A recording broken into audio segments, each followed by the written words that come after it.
Welcome to another episode of the B2B podcast, where we talk about all things sales, scaling sales, building out sales operating systems. Excited for today's conversation. My name is Brian Muller. I'm your host. I'm here with my co-host, Brian Thorne. Good to see you, and great to see this gentleman on our right. Yes.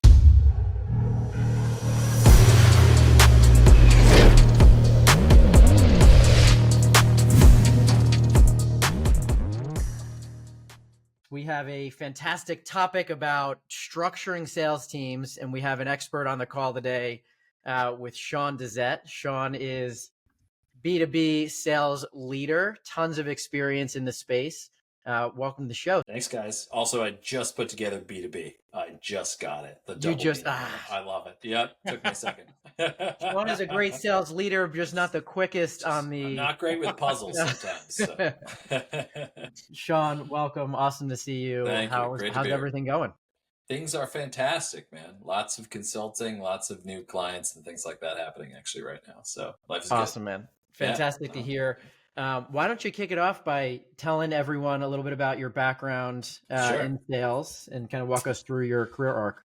Yeah, I mean, I always joke that I've been selling since I was like 5 years old because my dad was a salesman. So I was negotiating for my allowance when I was a kid, but I've really spent 20 years in sales and a lot of sales leadership roles, probably before I even should have, as a 22-year-old running sales and marketing for a big cell phone franchise group. So I've been, doing really for the last, let's call it 12 years, really SaaS stuff and services related to that. So first 10 years was a lot of sales and BD type jobs. And the last 12 years, spent a lot of time at HubSpot with both of you guys and had a nice run there, post IPO, a lot of great accolades there, as we all did. And I went out, I ran an agency for 2 years as a CRO, helped them grow pretty significantly. And then I led sales, partner sales, customer success, and you name it at a company called Jazz HR, and helped scale them pretty significantly and see them through a PE acquisition. So nice run of leading teams from 5 up to about 80 over the last 12 years or so.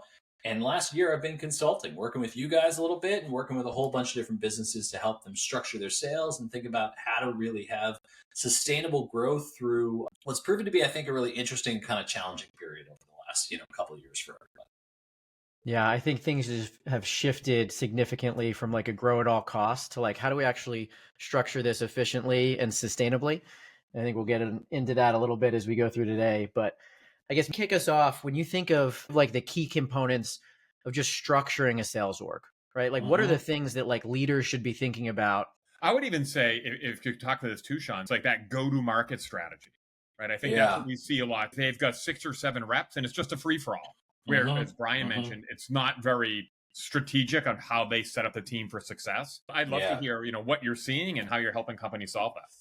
Sure. Yeah. I mean, look, I think there's a lot of things to think of in this regard, right? The first thing you got to really look at is, it's kind of obvious, but your budget, right? Like how much money do you really have to invest into your sales team? And if you guys have a set budget over a set amount of time, you really got to map really carefully about how you're going to have base structure and variable structure for everybody in order to keep them engaged, and then what your ramp up is going to look like. So you build your budget, and then you think about the goals that you're going to overlay against that budget, right? So if I've got X budget and Y goals, right? I need to understand how many sales reps I'm going to fill into that in order to hit a certain goal.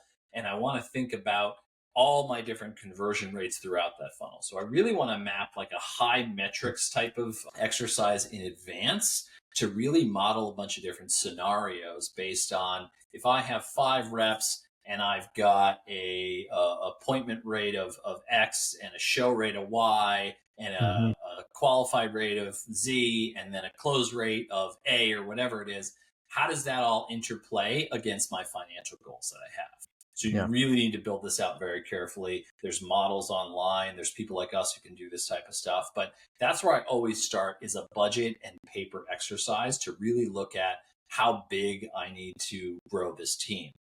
When I start to pin down what my expected output from a sales rep is, from any given sales rep, regardless of what the segment is, right?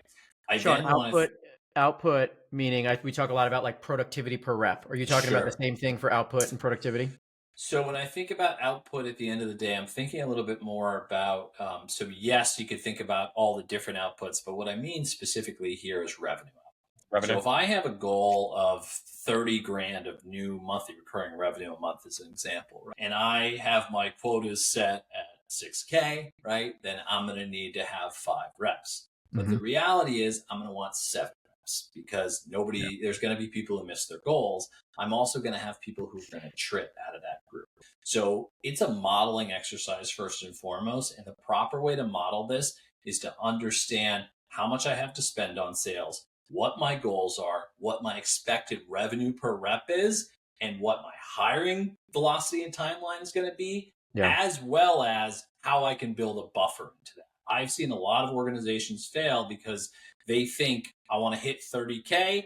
I have 5 reps doing 6K a month. Everything's going to be perfect. But in reality, they don't really think about the fact that you're going to have somebody leave and then you're going to have a big hole in your budget. And I've seen sales leaders, sales teams, and organizations really hit a slump because they don't hit their hiring plan.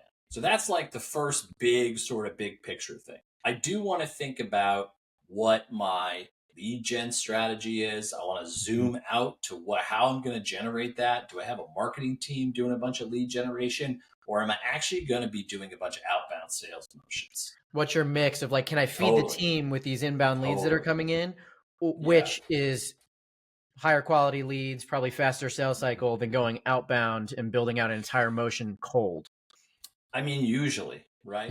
Yeah. or is there a bunch of referral? Is there a bunch of land and expand? Yeah. So there's a whole lot of nuance. Like if we're talking about SaaS models, it's kind of obvious, right? Like we have lead generation, we have some degree of land and expand type motion, and we're going to have like an outbound sales motion running usually against enterprise accounts and things like that. So, I do want to think a level up because every sales department is relying on some sort of go-to-market engine, which is a marketing mix and whatnot. And you see a lot of smaller businesses completely overlook that top layer of marketing and lead generation. And they just assume if I hire people, they're going to be able to generate a whole bunch of leads. But the reality is a good sales rep, their activity on a day-to-day basis is not huge. At best, if somebody works every single business day, maybe a sales rep has 300, 350 activities, and that's talking about highly focused individual. And if your show rate is small, there's all sorts of nuanced metrics within this. But point being that think about your lead generation, think about your conversion rates, think about how you feed that sales team. So we have budget and planning, we have lead generation on top of that. And then ultimately we want to think about what the step after sales is. So as much as we want to structure sales, if we're not thinking about that post-sale activity, however we are engaging with our customers, retaining our customers and so forth in a B2B sense in particular, we're just going to have a sieve that's going to run customers right through it, and we're not going to have sustainable growth. So I never want to think singularly about a sales department without understanding the different pieces of a business and pieces of the entire engine to tie them all together. Yeah. So you're structuring a sales team. You're up 100,000 foot view, looking over the organization. What's feeding my sales team, inbound or outbound for lead gen? What's the sales math, let's call it, that goes into this as it relates to budgeting, output, so on and so forth. And then adding a buffer in there for a couple different factors from attrition to ramp periods, refilling this up. And then what's the post-sales motion to make sure we're actually growing and scaling rather than just filling a leaky bucket and our revenue's falling out the back end here. Yeah. And I think when you think about a sales team, right, if you're losing customers, you're going to lose sales reps, period. Like you're never going to keep talented people if they feel like every effort they put in, the customer just falls off shortly after, because it's going to just trail backwards into putting a bunch of pressure on them. And your talent throughout your organization is going to bleed out. So I never want to think like singularly about just a sales organization. I take a big holistic picture of a company. To the point of the sales math, though, I mean, I started there and I'll hammer it home again. This is a math exercise first and foremost. And a lot of people just think hire, hire, hire. I have talented people. Here's a lead list. Go to town, And it just doesn't work because we have no real benchmark of success behind it. And we have to have a benchmark of success. That benchmark might change, by the way, and it does. It will 1,000 times over the course of years. Well, we have a lot of leaders that we work with that have like paralysis because they're like, well, I don't have the exact information or my data's not clean to be able to make this decision.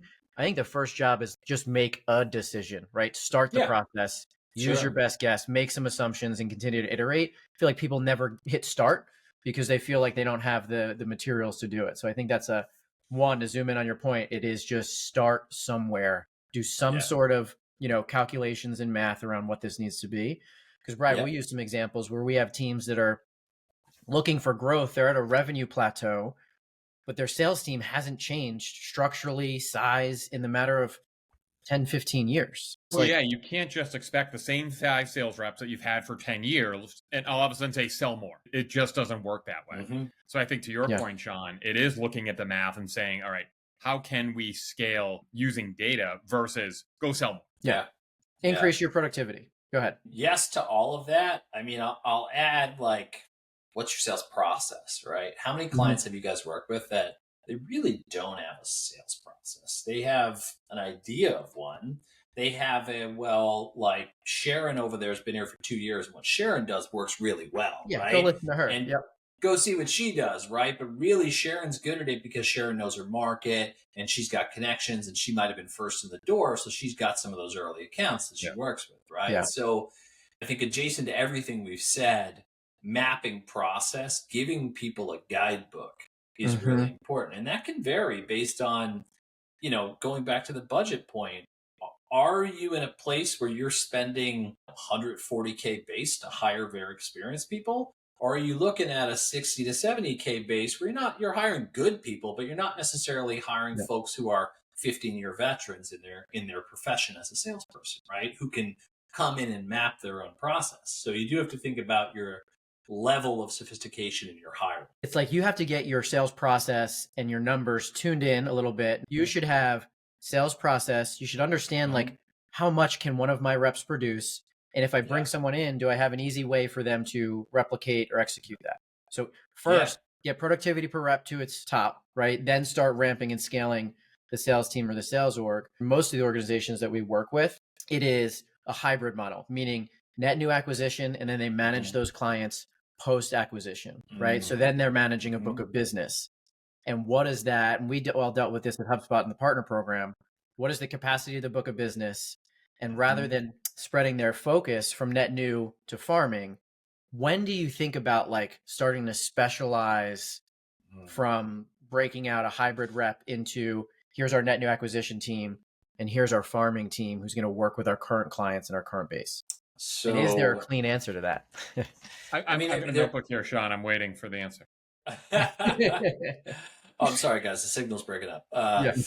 So this is philosophical, is what it ultimately boils. Everybody's got a different philosophy on this. Here's my philosophy. A sales rep should be hired for a single goal. And I should be new acquisition or I should be retention and growth. And that's the way that I think about it. Now, the caveat is, just to talk out of both sides of my mouth here, if it's a partner job, and I think partner jobs, they are a different hiring profile. You're hiring a business developer if you're hiring a really good partner person. And that's sometimes true and sometimes not true, right? But my general approach is with a direct sales team. I always want to have my direct sales reps strictly focused on new account acquisition.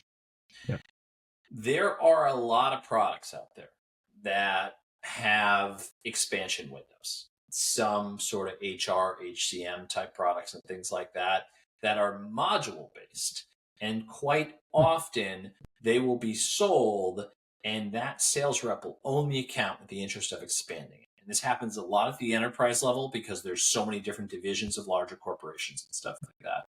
And it's not that this isn't possible to do, but I think you ultimately create a scenario where your sales reps go down the easiest road. Sales reps are wind-up toys for all intents and purposes. We're all great at it. We're good at focusing on getting in revenue, but I'm going to take the easiest path to that revenue. 100%. Go ahead. I'm going to talk to my customers who know me, are going to say yes. And it's an easy conversation rather than picking up the phone and getting 62 no's to get one maybe, right? It's just nature of the game. So you have to have that delineation because people are going to lean over and just do this, install your net new acquisition, your growth. Totally. That could depend on your TAM too. If you are, if you're selling mining equipment, right? You've literally got 60 or 80 customers in the entire world, and that's it. So that's a different model because you have such a small TAM. But if you're selling software, mass market software to B2B companies that are mid-market, you have hundreds of thousands of potential customers. So I don't need my new acquisition reps focusing on install-based selling at that point or expansion of accounts. What I need is specialized folks who have a mix of customer success skills, problem-solving skills, who can deal with a call to a customer where it turns into a customer support conversation, because it will. And they can also layer in new products. I'll give you a good example. Jazz HR, when I was there, we had no expansion sales efforts for the most part. We had it done through customer success. We had direct sales reps focused on acquiring new accounts, and we had them occasionally involved in some post-sale activity to support customer success. That revenue was negligible. We shifted, we put a dedicated team against expanding on the customer base and selling into that. We took it off customer success. We got new business out of it. 2 or 3 people focused on that. We literally did 300-400% continuous month over month and turned into a huge channel. I'll talk specific numbers, but percentage growth wise, it was insane. You focus people on a singular goal, you put their incentives in place to support that goal, and you get them moving. So Sean, in that scenario you just gave, did you separated CS from expansion? Because I've seen that happen before. You ask CS to upsell and cross-sell. Sure. That's not their skill set. So you still had a CS team that took care of the customer, and then you brought in sellers to focus on the install base. Right, exactly. Was there a handoff hey, I'm going to do this as a service qualified lead, and it would go to that expansion team from there? Sure. Yeah. Okay. Because one of the things that I'm thinking about is sales reps often have this initiative. I'm just going to sell through this issue, where you're saying you have to solve the issue before you position the next thing. And it sounds obvious as you say it out loud, but a lot of people, if they're incentivized for acquisition, they're going to blow past red flags, miss the sale completely. And that's why that separation and delineation of responsibility is so key. Well, that company too is a high volume player, right? It was a lower ASP, or lower average sale price, right? So it was, it's a small business tool, rightfully so. And our job was volume. That's what it was. Yeah. And you get stuck in volume if you have people solving problems while selling. You want to sell for net new acquisition. We did a lot of different dedicated handoffs. If someone just called up and said, I need to buy this thing, the customer success processed that, just got it done, right? But what was really good is we could have our expansion sales reps essentially doing outbound selling to our customer base.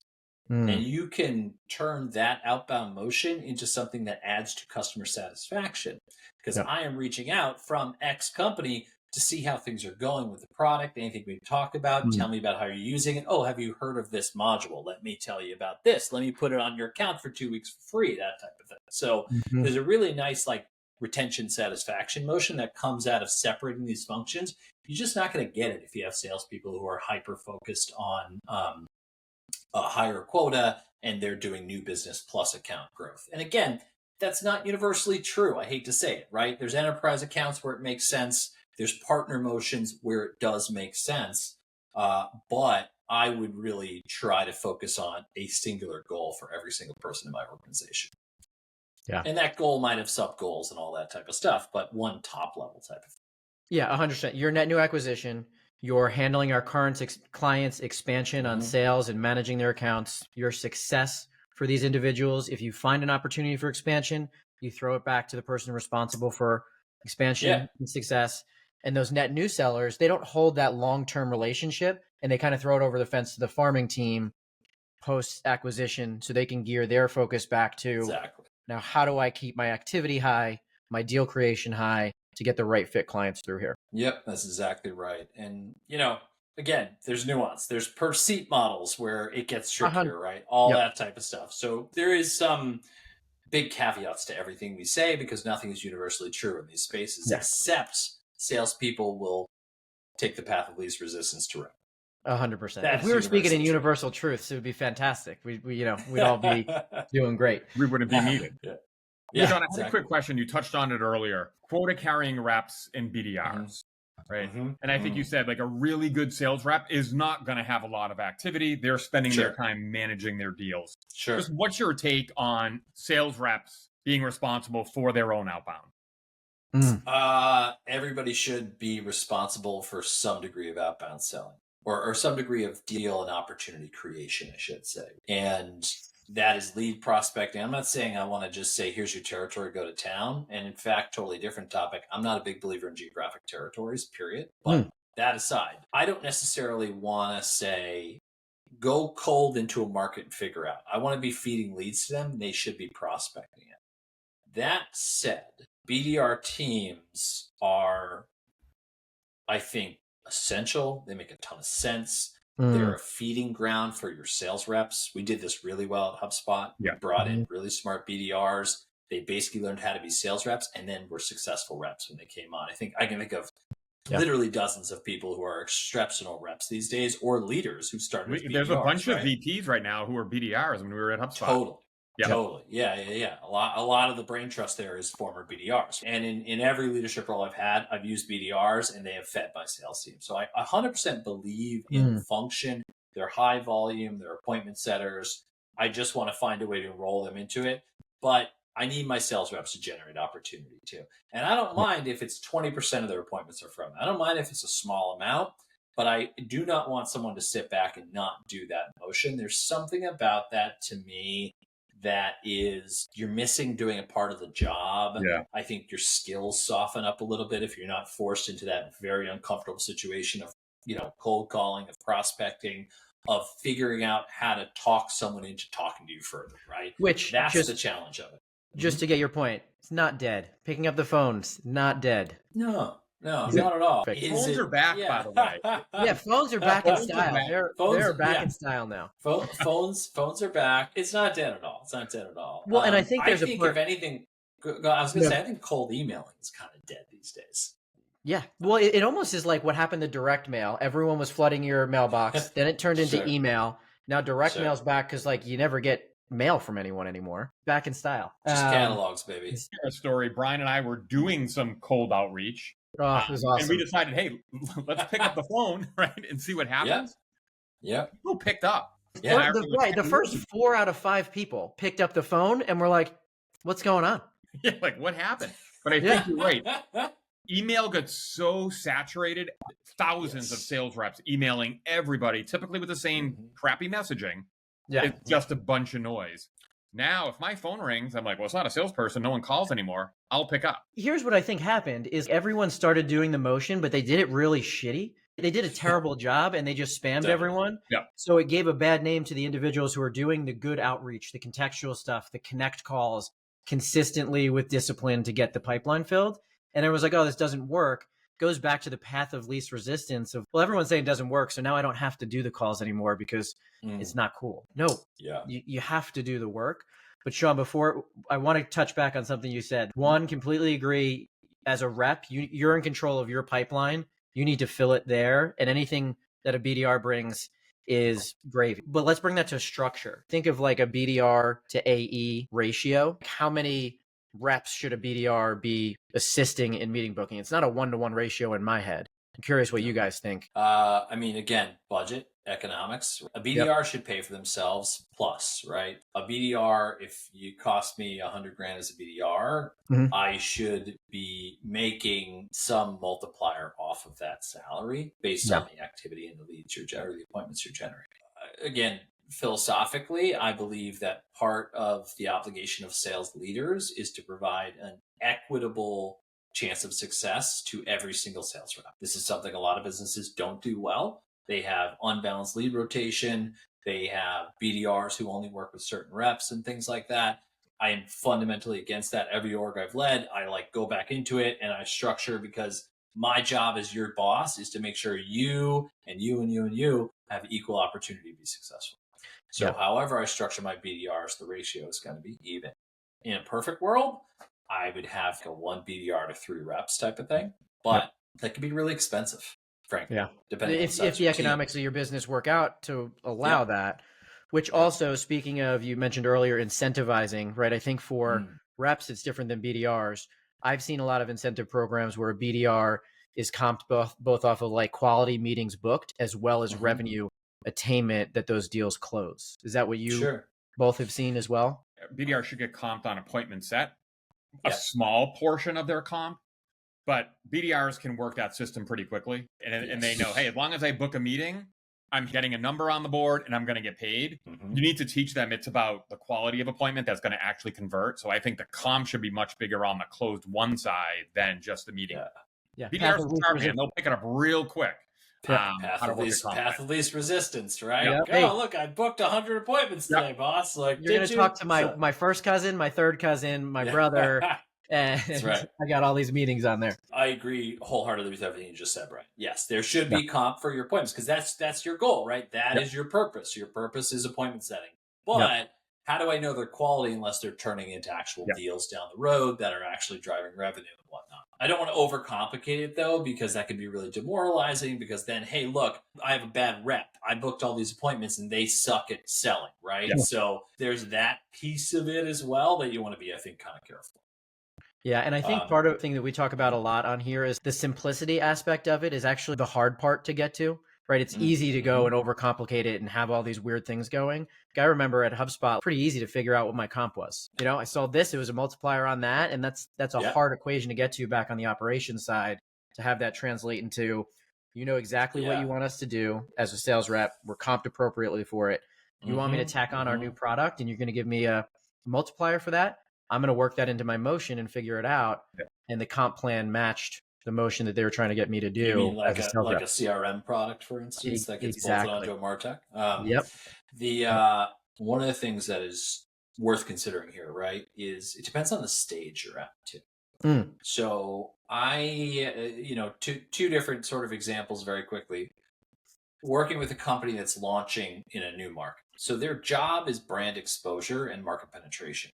So really what they need to do is high volume of activity, high volume of crunching the phone, sending emails, yada, yada, yada, right? It's a lot of prospecting activity. There again, that might justify more BDRs because a BDR's purpose is pound the phones. And same thing with building a partner. At one point in previous role, we wanted partner acquisition.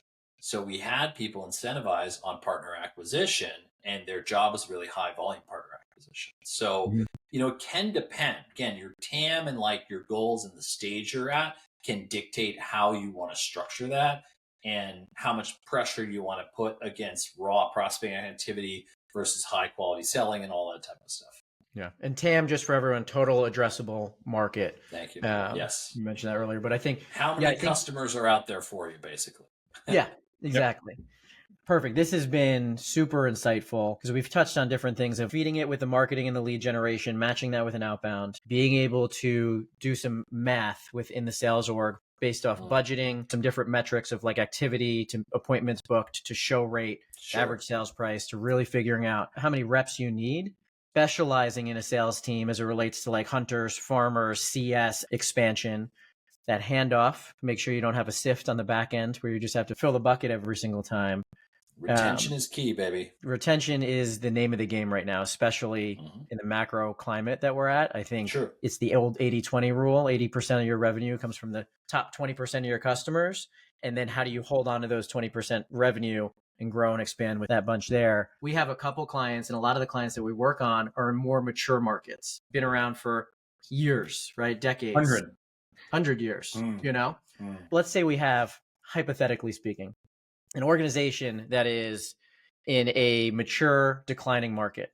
Majority of reps have good book of business, all focused. Comp is structured more for net new acquisition. And you need to look at it. How am I going to figure out how to structure this thing? Am I focused on get more out of the current ones in the current climate here? Do I put a rogue 2 BDR team on net new acquisition and hand them accounts to close from net new so they stay focused on farming, but they can still get fed these net new acquisition deals and know how to close them and know how to interact with them? I've had some, hypothesis about how to do it, but I'd be curious to know what you think. I don't think it's strictly a sales answer, right? If I'm in a mature, declining market or just a mature market where I know my customer base, we have good brand penetration, we've been there for a long time, I'm going for new products to sell, right? And there may not always be in every single market, but I'm looking for innovation and disruption within that, because if you've been around for 100 years, you're a commodity at that point. There's almost no question that you are. And you don't really get out of being a commodity if you're just going after price. I mean, that's race to the bottom with being a commodity, being, one of the same solution. You're just figuring out how to charge, and someone's going to charge less than you. So I am focusing my sales and my whole go-to-market on retention, on maximizing revenue retention in addition to logo retention. Two different things, right? How many customers I have versus how much money I'm making every month.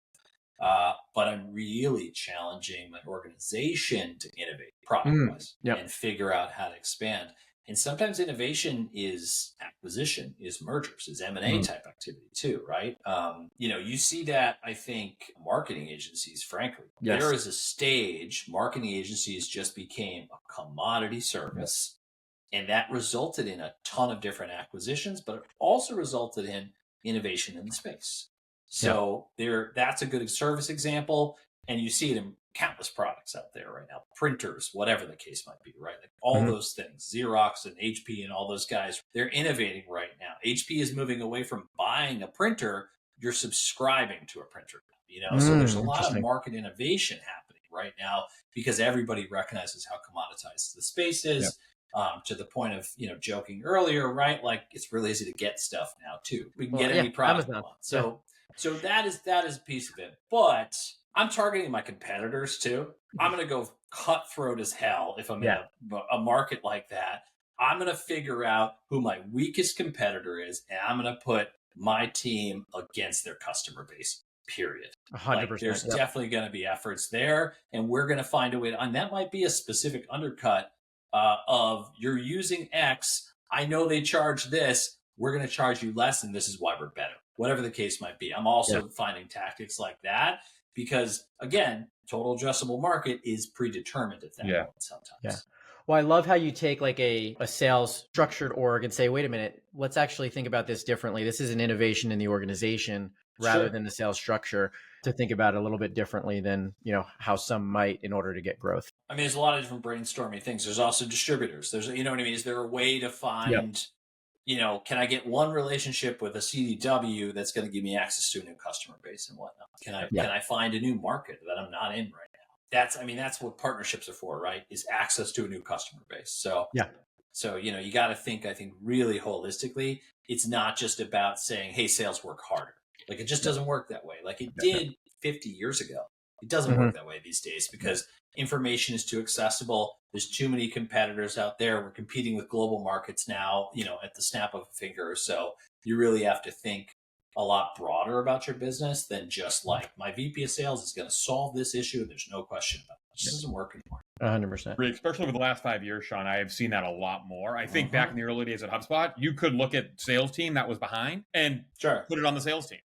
I think now it is that connectedness across an organization. It's sales, it's marketing, it's customer success, it's product, it's finance, being on the same page to make those type of improvements. Well, back in the day too, I mean, we had competition, right? But like we sold the product, but we sold an idea. We sold a methodology. Yeah. And back then nobody else really was. So we could put it on the sales team because we just needed a better way to do that sometimes. You needed different people, different leadership, whatever the case might be, right? But everybody jumped on that bandwagon.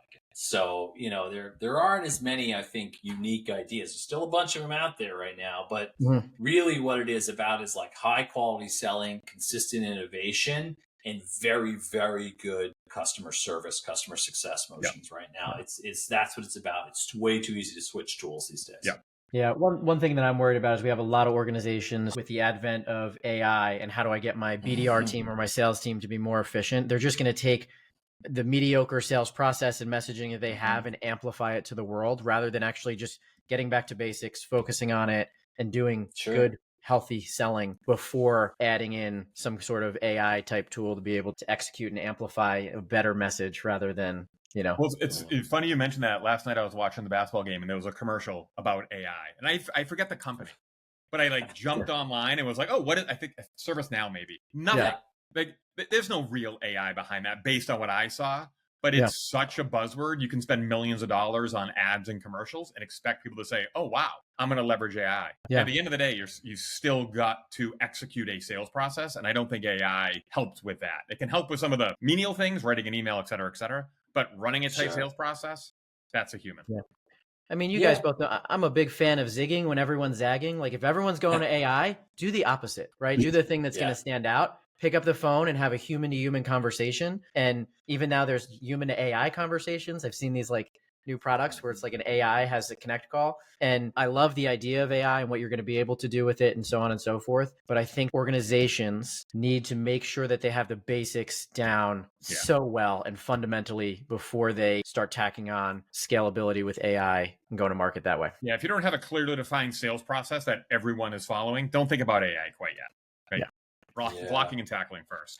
I mean, I think we're also in like what I would say, and I'm not a technologist by any means, but like we're kind of in like the dial-up internet phase of AI right now, right? A lot of AI isn't AI. It's just like they're just large language learning models, whatever the hell it is, right? They're really not quite as complicated as people think they are. They make a lot of mistakes. So they're all built off the same large language model as the other one. Right. And everything you feed it is teaching it. So there's also that. Like there are examples like Microsoft has closed versions of it and things like that. But I was literally just doing some stuff at MIT and talking to those guys.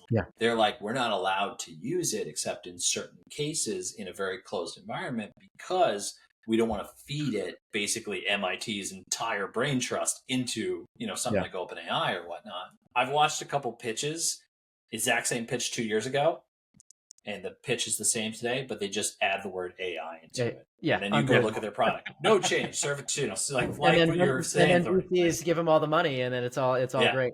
But I do think I really like the idea of using AI in certain aspects of the sales process as you scale and grow, and we're getting a little bit out of sales structure. But you mentioned enterprise sales teams. If you have these large target accounts, you can take all the information from their company, throw it into large language model, and then get an analysis of that a lot quicker than you could by reading it.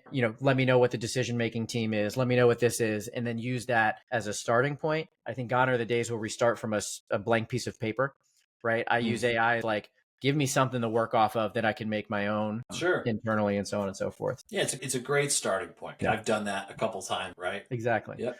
Well, Sean, this has been a super insightful conversation. Thank you very much for coming on, lending your insights and experience here. This is fantastic. So how can people find you? Do you want them to find you? What are you talking about? I am happy to be found. Sean Dazet on LinkedIn. Airtightselling.com is my consulting company, and it's probably the best way to find me. So yeah, listen, guys, it's an evolving space. Always a pleasure to chat with you guys about it. And part of the answer is people like us. Exactly.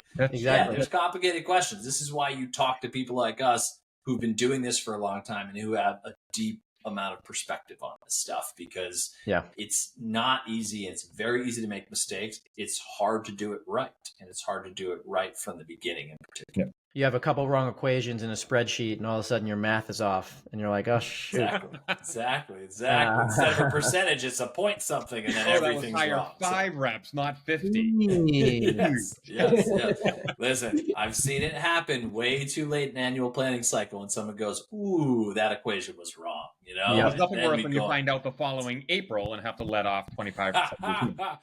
Also seen that happen. Cool. Awesome, Sean. Thank you again. Of course. Everyone, appreciate you joining us. Have a good one. All right. See you, Sean. Bye. See ya.